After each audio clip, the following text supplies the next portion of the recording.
The statements we're about to show you are from the Holy Quran, and is said to be the official, unchanged, pure word of God, revealed over 1400 years ago.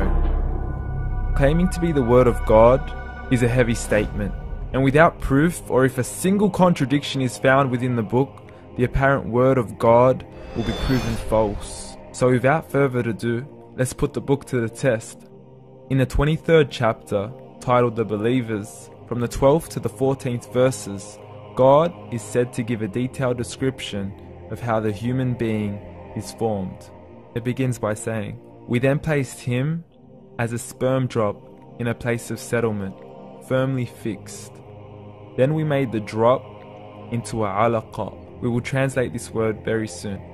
"And then we changed the alaqa into a lump.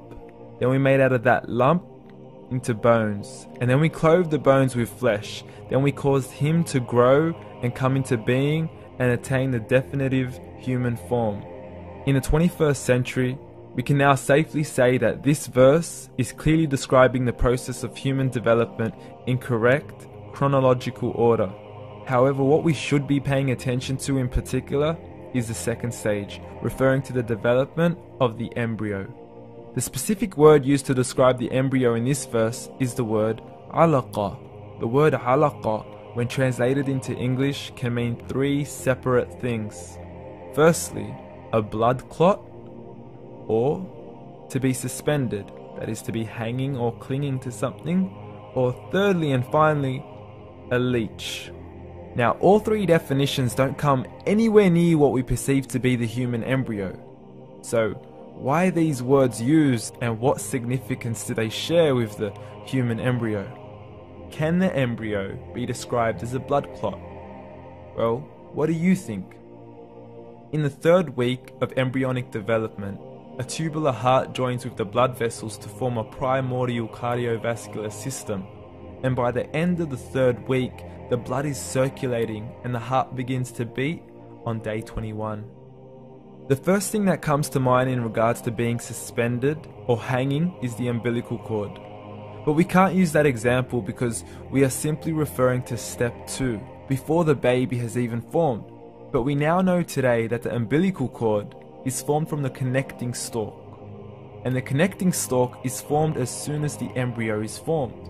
The embryo's connecting stalk has even been described by John Allen and Beverly Kramer as an object to suspend the developing embryo in the extra-embryonic column. So an embryo is suspended and does have a strong resemblance with a blood clot. What on earth would an embryo have to do with a leech? Figure A shows the structure of an embryo at 25 days. Figure B shows a leech. Now please note once again that the embryo in this stage is no greater than the size of a kernel of wheat. This is an X-ray of the embryo at 22 days. This is the internal structure of a leech. It's mind-blowing stuff, but you still haven't seen anything yet. This is the head of the embryo at 22 days. The detail you are seeing right now is absolutely impossible to be seen with the human eye and can only be seen with a microscope. This is the back end of a leech. There's no other words used to describe this other than mind-blowing. The pictures we have shown you are impossible to be seen with the human eye or even to be predicted by the human mind. Once again, the verses we have shown you were revealed over 1400 years ago to a man who couldn't read nor write. Are these the words of God? Descriptions of the human embryo in the Quran cannot be based on scientific knowledge in the 7th century.